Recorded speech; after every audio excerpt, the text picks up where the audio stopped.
And good evening to another Saturday or Sunday evening here in the DC area. My guest today from Washington State, correct? Not Washington DC. Washington State is Brittany Cosgrove. Hi, Brittany. How you doing? Hi, I am great. Thank you for having me. Great. Brittany, tell us a little bit about yourself before we go into today's show. It's a very cold day out here, so let's just get some inspiration going on and inspire the folks. How about that? Oh, yes. I'll send you all some warm thoughts. Although, as I look out the window, it's snowy, so it's cold here too. Oh, hi, everyone. My name is Brittany. I am a transformational life and business coach, and I work with people on helping them live a life on their terms, living a life that they love, and just falling in love with life. That was a lot of lives right there, but really, I'm just passionate about passionate living and helping people feel inspired to bring their dreams, their hopes, their goals from their minds, from their hearts, and into this real world. Wow. Inspiration. There are a lot of people out there, Brittany, that, they're used to hearing people saying they're transformational life coaches, and they think, oh, they'll go against, just one of those buzzwords. But in your case, you're actually doing the job. But I've also found out that a lot of very passionate and inspiring people have a tendency to sabotage themselves, self-sabotage. What do you think is the cause of people sabotaging themselves? That's the first question. And then secondly, can you help us look into ways to avoid that or address those kind of issues? Yeah, absolutely. And it's so true that anyone and everyone, the people that we look up to, the people that we're inspired by, everyone is facing their own self-sabotaging patterns, and everyone holds themselves back in ways that they don't realize it. One of my favorite parts of my work is working with the subconscious, which is where a lot of our self-sabotaging patterns stem from. And that's where we live out of default without even realizing that we are. I would say that the cost of living out of a default of self-sabotage is going to be the cost of staying exactly where you are without things changing.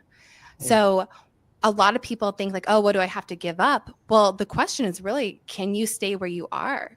Can things continue on for the next 1, 5, 10, 20 years without changing? And can you own that? And when we realize, there's this story of a dog that was kind of complaining and whining, and the owner's friend asked, well, why is the dog mumbling? Why doesn't it just move? It was laying on a nail and it hadn't gotten uncomfortable enough to make the move. And that's what I see a lot with people, is that we just have to get to the point where we are so uncomfortable with what is, that we're finally willing to look at ourselves in the mirror, look within, look under the hood, and start making those transformations happen. I completely agree that the transformation is such a buzzword, but what I love is getting to the root of these patterns. So not the surface level, not the procrastination, not the time management, but getting to the root of why did these patterns happen in the first place? What caused them to transpire, and how are they impacting the different areas of life, and looking at it at that deeper level, because then that's how it does start shifting. That's how the transformation does actually happen. Wow. That's a lot to unpack, but great points. No, seriously, stuff. I completely understand where you're coming from, because I've dabbled into this area quite a bit, so I understand. So now I'm going to ask you a question that I think most people ask at the end of the day. Okay, so the dog is uncomfortable. No, the dog is so comfortable where they're sitting on top of this nail, they're just whining. But when they get to a point where they're so uncomfortable, they will get up and move. Why don't people get up and move? Why exactly? Because let's try and see if we can get to the root cause of any case you've actually dealt with. You don't have to mention who it is. Why don't people generally get up and move? Is it experiences that they've had before? Is it childhood issues they haven't addressed? What is it exactly that make people in their subconscious? Because remember, we're talking about subconscious mind, right? So it all starts from in, and it then begins to play out on the outside. So what is it exactly from your experience? I have found it's so interesting because I work with people on a whole variety of areas of life and types of goals, but I have found that it comes down to a small handful of just universal core desires. And they tend to be either protecting ourselves, so creating like a defense, creating protection. Right. And that can stem into either protecting ourselves from judgment, trying to make sure that we're beyond reproach. It can also be projecting onto experiences that we have had, exactly like you said, like past experiences that we had that we might consider failures or might have created misunderstandings around. Those will get projected onto our future goals. Absolutely. And so when we look at what the block is holding us, like that self-sabotaging pattern, that block is holding us back. But underneath that, it's like, what does that block want for us? And that's where we're going to see those kind of core wounds or those core desires. Protection, acceptance. A lot of times there's that fear of rejection. And so we're trying to blend in, trying to, make sure that we're accepted by family, friends, society, etc. And so often it's not as complex as we might think. The subconscious kind of operates like a child. It's simple. It's just taking information it's received and creating meaning. And so when we can realize that that subconscious part is really just trying to keep us safe, or it's just trying to make sure that we're not alone or isolated or in danger because of any of that, we can start meeting those needs in an intentional way rather than letting those patterns continue to play out. So let's talk about the intentional way to meet those needs. How do we address that? What do we do? I can share like a personal example that I've come through. So I struggled with severe anxiety for multiple decades, starting from when I was very, very little. Part of what was fueling that anxiety was my inner perfectionist. And that perfectionist was so gripped to making sure everything was as perfect as possible. It was fueling an inner critic. And because of that, it would keep me stuck in all the tiny, minute details, trying to make sure everything was exactly as it should be before anything got done or put into the world. And so I was stuck in the doing and nothing ever got completed. And so when I started looking at this block, this perfectionist, I was able to see that she just wanted to make sure that what I put into this world was quote unquote good enough, above reproach from anyone and everyone. And so when I was able to see that pattern, then when I would start working on creative projects and that perfectionist would come up and I would want to spend, I'm telling you, I used to spend hours on just silly little details that really made no difference to anyone else. So when I could catch myself in that pattern, I could see the perfectionist, what she was doing, what the intention was of trying to make sure something was good enough. And I could start meeting it immediately in that moment. Because at the end of the day, is there even such thing as good enough? Or who says what is enough? Right. Who's judging? Who's judging, right? And when I start poking these holes and I hold for that energy, just with compassion, just saying, oh, I see that you want this to be amazing. I see the integrity and the dedication and the care. And I just started acknowledging that part of me. It allows it to stop gripping both on a somatic level, on a body-based level. That tightness, the anxiety can dissipate some, but then it also allows me to start creating new neural pathways with that part of me so that it's not the go-to anymore. That doesn't mean the perfectionist doesn't kick up anymore. But as I have taken the time to focus on that pattern and start meeting that part that was perpetuating the pattern, it has slowed down and it has lessened. And nowadays, whenever it does kick up, I immediately see it. So it doesn't hold any power anymore. Wow, that's a good word. It doesn't hold any power. I like that. Yeah. I like that. So where do you think that came from, though? Was it something that happened when you were a kid? Yeah. I think it's for at least this example, it's kind of twofold. I think part of it is just how I am wired. There's several archetypes that I cater to that do lean towards that perfectionistic mindset or mode. But I also will say that part of how my family showed love when I was growing up was through criticism. And it was always so similar to how my inner critic and perfectionists are wired. It was with the intention of helping me become my best and become, good enough for the world. And all of the intention was, it was good, but the portrayal was through the criticism. And Wow. so that very much was something that my subconscious mind took to mean, oh, if I criticize myself, that's how I make something good enough. And it's so, like I said, it's such simple equations that the mind is trying to make. But when we really look at it and slow it down, it's not logical. It doesn't actually land with the full conscious mind. It's just something that my childhood mind picked up on. And that's generally how it goes. As a child, the subconscious is primarily developed by the age of 7. So when we're little, we're just taking in this information. We're making meaning out of everything. And then as adults, we live out of those patterns without realizing it until we do realize it.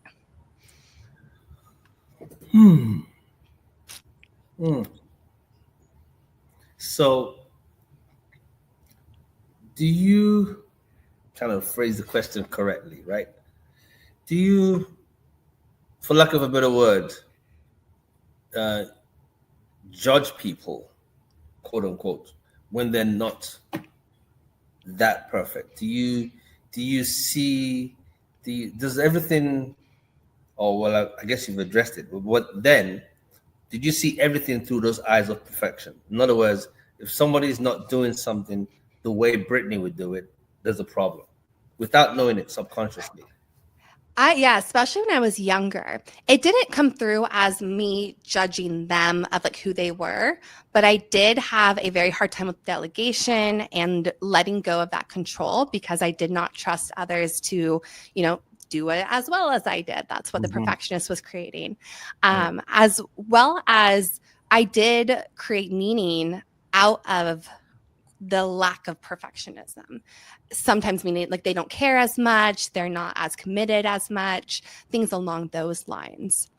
And in general, that projection is always so interesting because it was completely mirroring what was going on internally. But like you said, I just didn't realize at the time.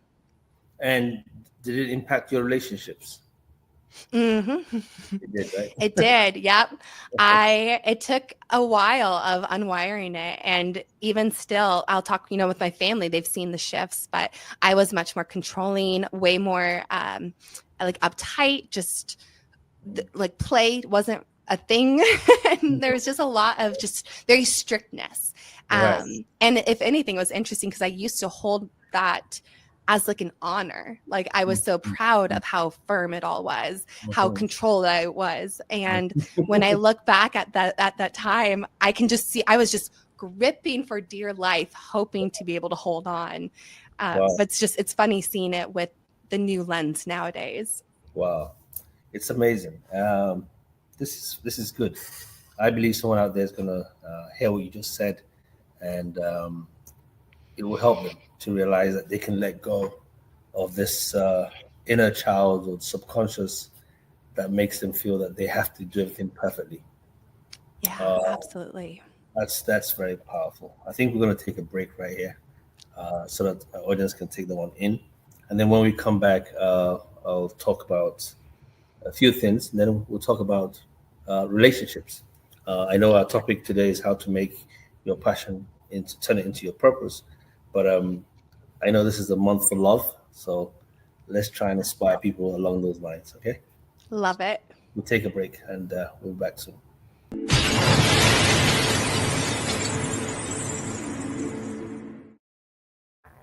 Brittany, welcome back to the BNS podcast. For those who didn't watch the first segment, I think you should go back and listen to what Brittany had just shared with us. I don't know why this one was hit home for me, but it sure did. That's a good thing.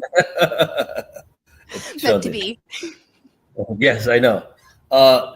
You talk about becoming magnetic and authentic. I've heard my team said that's one of the areas where you talk about. What does that really mean? To me, that means owning all of yourself so thoroughly and with so much self-love, like genuine self-love, genuine compassion for any and all that is present for you. And when we do that, when we're owning every single part of ourselves, the highs, the lows, the shadows, the highlights, and owning it with a way where we're saying, I'm still learning, I'm still on this life journey, but I've got this. I've got me. I'm here for me. I meet me. I take care of me. From that energy, it creates this natural magnetism as we go through life where people can just see that there is something different about this person who is so genuine to themselves and so unapologetic for who they are, how they show up in this world, and what they want. And from that, it comes this natural just alignment. The things that you want to do, you go do them. The things that don't serve you any longer, it's easier to let them go because they just don't fit the life you want to create, the life that you want to have. And through all of this, as we are just coming into our own authenticity, and like I said, in that unapologetic way, in that way where it's just owning all of you, people feel that. It radiates out because there's so much inner drama that we create of what others are doing, what others have, what others should be doing, what others should have, etc. And when we turn that off and turn our focus inward, that shows. And it shows in a very natural, just energetic way. It shows in our conversations. It shows up in our relationships, in the way that we approach our goals and our habits and just life in general. Wow. So that's the magnetic and the authentic. Yeah, they go hand in hand. I do think that when you are loving what you do and are loving your journey, even when it's messy, even when it's not fun, but you're committed to it and you allow yourself to be okay that it's, what does it say? Like it's about the climb. It's not just the view of the top, it's the climb along the way. And when you're bought into that mentality for life, then it does create more of just that spark and that I don't quite the je ne sais quoi of life. I don't know the word for it. The vibrancy, maybe. Wow. I guess the energy that you begin to let go and express into the universe begins to take a position that draws people closer to you. Yeah. That's that magnetic, I want to believe, that you're talking about. Correct? Yeah. Absolutely. Yeah. Okay, good. That's a great one. Okay, so I have a question for you. Someone just put a question. The guest says your work with travel through trauma shows your commitment to healing. How do you unresolve trauma? I didn't know you did.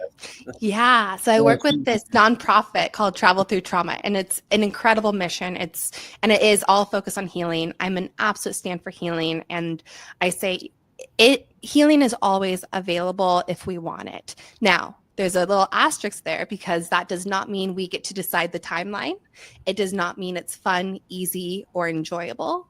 And it does not mean it's linear. So there's a lot of layers that go into what healing trauma is, resolving our trauma. But it does start with that desire to face the parts of ourselves that have been hurt and are needing healing. I think there's an intelligence to life. I think that when things get triggered, then there can be an opportunity in that for them to come up and meet those.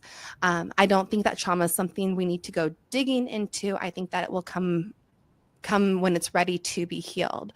I also want to hold space that as a life coach, I am not here to go through to work through the big T trauma with people. And I do want to say it's super important for people to make sure that they are finding professionals where it's in scope and are making sure their needs are met in that way.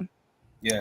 But I definitely believe that trauma does not need to be something that holds you back. And if anything, what you've gone through is going to be part of the reason you are who you are and will be who you be. And that is not to condone it. That is not to say it's okay or should have happened by any means. But when it happened, it happened. And so from there, there's going to be opportunities to bring that along with you as part of your life and heal it in ways that are unique to that person. So you're saying that trauma will just come out when it's ready to come out?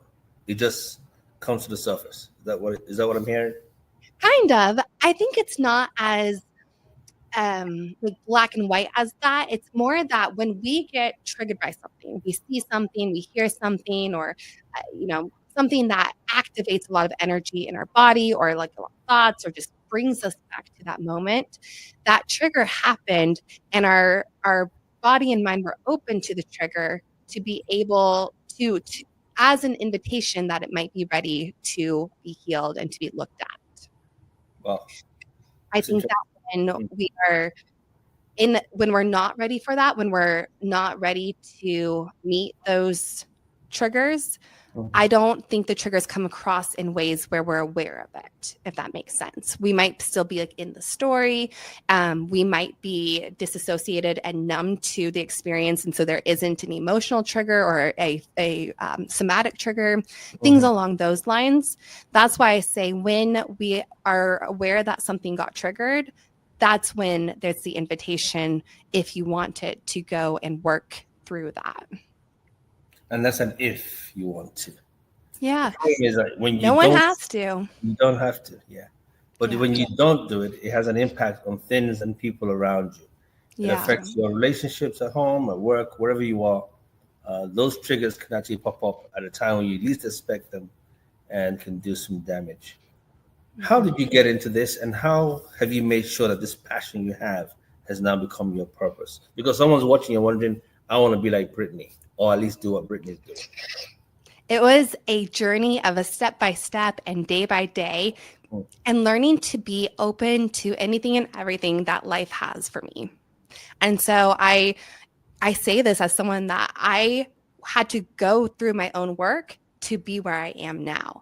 I had to look at my own triggers and do some deep work with various professionals, with therapists, with my own coaches, and not in a one and done way. I still work with multiple people a week, and that's something I think I will for as long as I am breathing. It's something that there's always more that we can do.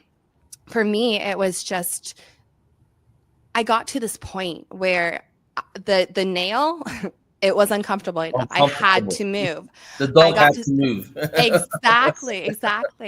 I remember it was so interesting. It was just a couple years ago, and it was everything on paper looked perfect. The house, the relationship, the job, the finances, everything on paper externally looked like I should be just living my best life and so happy. And I was not. There was a complete disconnect inside. I was struggling in many ways. My mental health was not in a good place. And that was when I had this wake-up call where I said, if life has come together in all these ways where I fit the pieces together and it still isn't working for me, what is going on? Like, something's wrong here. Something has to change. And that was when I started looking for resources, looking for support, started kind of playing around with like, what are the things that I am thinking should bring me happiness, but are not actually bringing me happiness, things along those lines.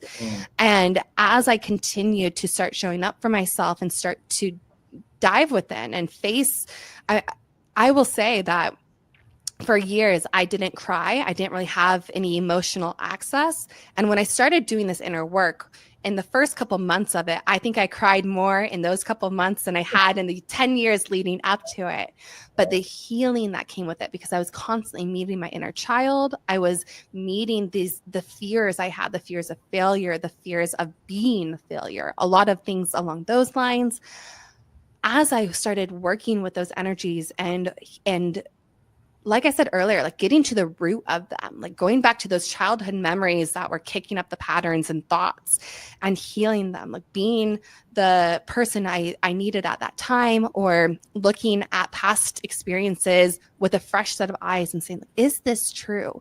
Did this actually fail? Did I actually fail? And started to see it through a different lens.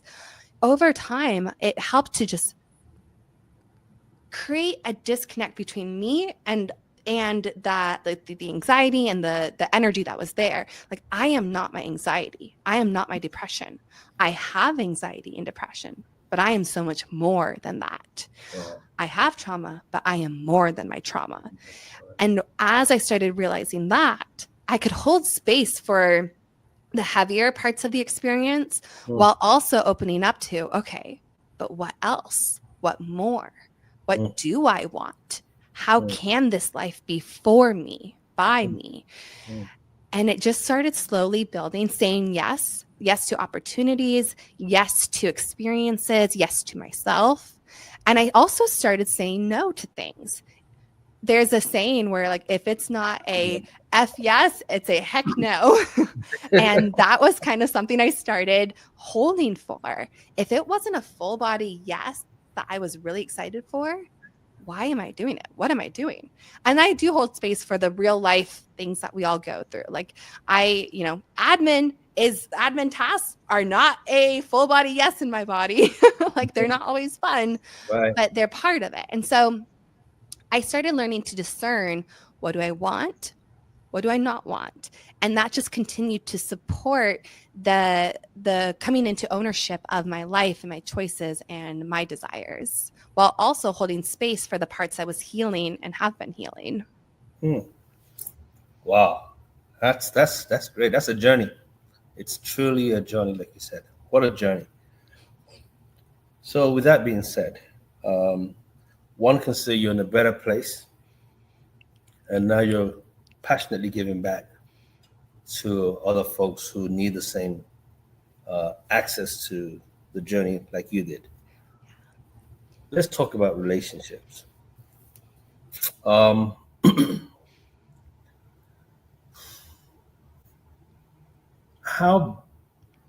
bad can trauma impact our relationships? And what are 2 or 3 things we can do at the very initial start when we just figure out what can we do, and what can we tell the people around us to expect?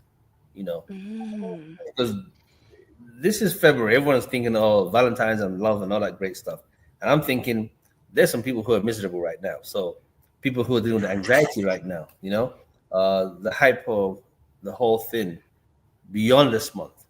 And having someone like you on this platform, I think, is a great time to ask that question.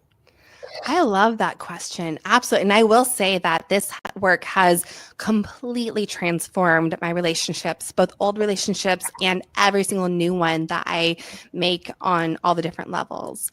I do think that when there's unresolved things, all the way from big T trauma up to just these self-sabotaging patterns that we've mentioned, the whole spectrum, whenever we're just kind of living in that default or not having those inner parts of ourselves met, those are going to get projected onto our relationships through either the consciously or subconsciously.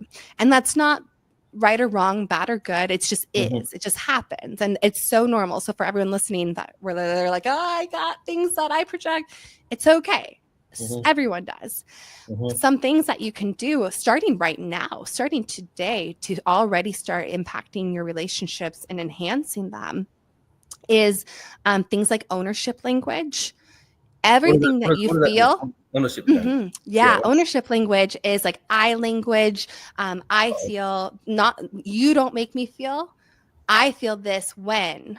It's those slight shifts. So it's taking ownership of our experience and the feelings that we have, because everything you feel is valid.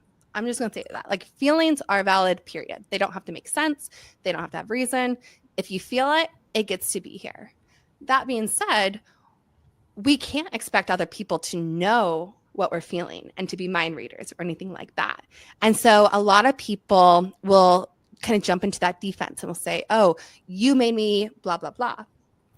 Instead, if you can shift it to say, when you did this or when this happened, I felt or I experienced, then it's allowing the space to be there for exactly what your experience was, without putting blame, without putting pressure, without pushing in unhelpful ways. Because sometimes something literally happened. But can we always know the intention, the reason, the other side of things, if there's layers that we're not aware of, there's a lot more that sometimes we just don't know. And so instead of trying to know the whole situation, you know what your experience is, so you can share that. I would also say asking questions with your partner or the people that you want to connect deeper with. And not just the surface layer ones, but asking them about their feelings, asking them about their experience, and listening to understand, listening to learn, listening to receive, not listening to respond. Listen to understand. I think that's a big thing I see. I see this all the time, really, is that people are wanting to have the right response or wanting to make sure that their response is, they're overthinking that. But when that happens, it takes us out of the moment and the other person can feel it. So when we listen to receive, not listening to respond, you're going to have a response. It's going to come naturally. And you can build that trust in yourself that whatever you need to say, you'll be able to say it. But in the moments leading up to it, just allow yourself to be there for that person. Awesome. Good. All right. I can keep you here forever. I'm enjoying this. You're up my alley. I hear the guys telling me the time is up. Sometimes time goes by so fast. But that's fine. 2 questions and I'll let you go. Okay, guys, just 2 questions. All right. Question number 1. We're talking about relationships, listening to understand, listening to receive. If you are in a toxic relationship, what are the first 3 things one should do? Just by your own perspective, your own experience. Top 3 things.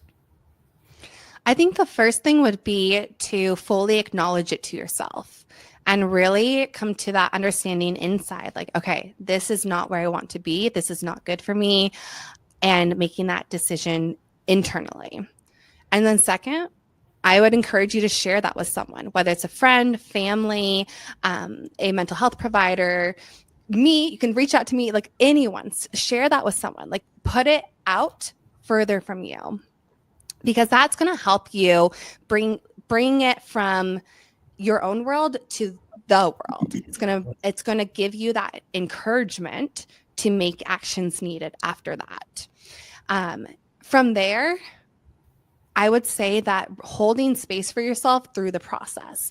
Leaving a relationship is never easy. Leaving a toxic relationship is even harder.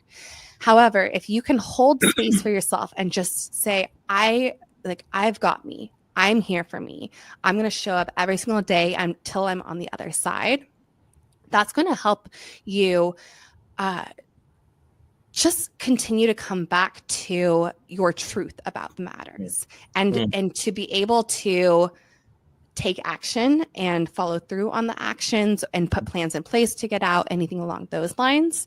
And it's also going to help you I'm so sorry. I just lost my train of thought with that one. That's right. You were talking about, holding space when you're going through that toxic relationship. Yeah. And that's fine. It happens to the best of us. I totally lost where I was going with that. But I lost the words, but the theme I was trying to share was that it's not going to be an easy journey. And I have it. The right decisions do not always feel good. And if it feels hard, that doesn't mean it's the wrong decision. So in the after effects of leaving a toxic relationship, when there's moments where you feel doubt, or if you're like, did I make the right decision? Like, this hurts. I feel pain inside. Like, how can this be right? Maybe it is. The right decision is not always the easy one. And I would probably argue it's very rarely the easy one, honestly. Yeah. And then, like I said, the flip side, if it feels painful, that's not direct feedback. It was a wrong decision. It's okay to feel pain. That is part of life, unfortunately. And then the healing takes place after. and then the healing takes place. Absolutely. I can testify to that. Yeah, that's part of my journey. Yeah. Yeah. Okay, good. So if you're out there and you're going through a toxic relationship, you heard Brittany.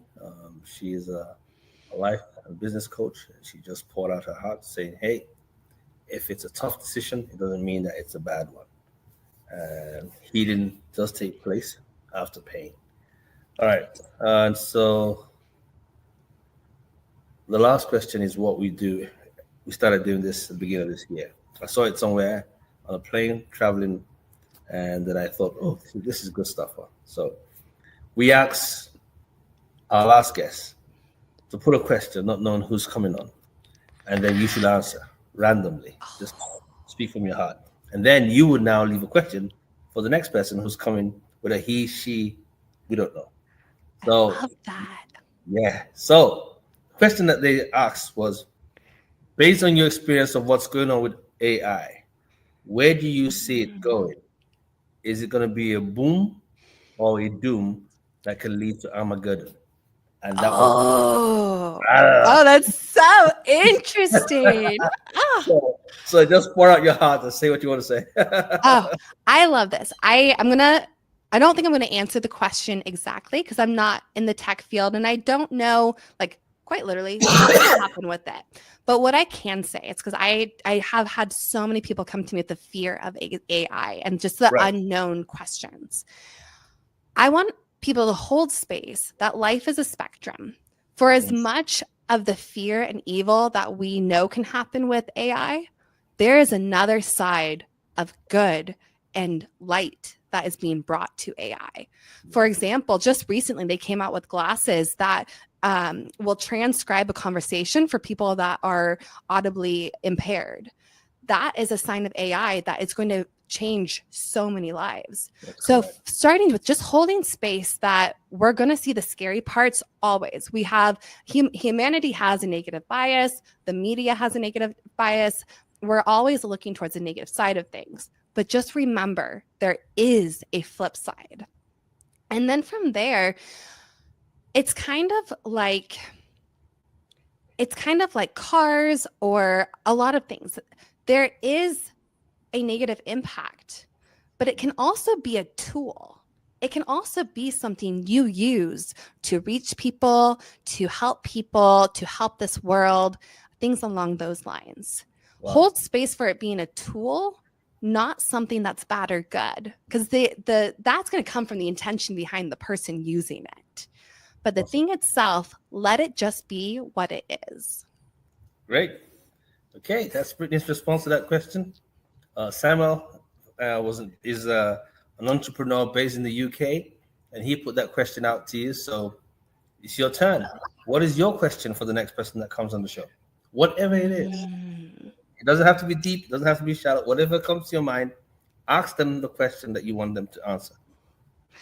I would say, so whatever the theme of your guys' conversation is, ask them, what is one thing that you have learned from all of this that you never want to forget? What is one thing that you have learned that you never want to forget? Wow, that's a good one. I want to be the next guest on the next show. Thank you so much, Brittany, for your time. It's been such a joy listening to you and just getting all the education that you just shared and the insight and the knowledge. Wow, very inspiring. Such a very lovely personality and a great smile. I think my audience would definitely appreciate this. Brittany, where can we find you? Just in case someone says, you know what, I like what I'm hearing. I just want to find Brittany. Where can folks find you, Brittany? Yes, come say hi to me over on Instagram. I'm at Brittany.Cosgrove. Brittany is Brittni, and I would love to hear your takeaways, any insights, any ways I can support you, and just, like I said, come say hi. Wow. Well, you heard it from Brittany. Guys, make sure you follow her, find her, DM her in any way you think she can be of help to you. That's what we're here for. She shared her personal story. She shared some insight, and we're good to go. Thank you again, Brittany, for your time. On behalf of the entire cast and the guys at the back of the room, we want to say thank you for making that time for being our guest today. And we'll bring you back. I can hear a lot of buzzes in my ears saying, bring her back. We'll find a way to bring you back. So in our famous 3 words as we end every show, it's peace, love, and more grace. And those are our famous words where we love and more grace. Thank you. See you guys next week. Just follow us on Instagram, all our social media platforms, and please subscribe to this channel. The more you do, the great content we bring. You just saw Brittany. Take care. Bye, guys. God bless.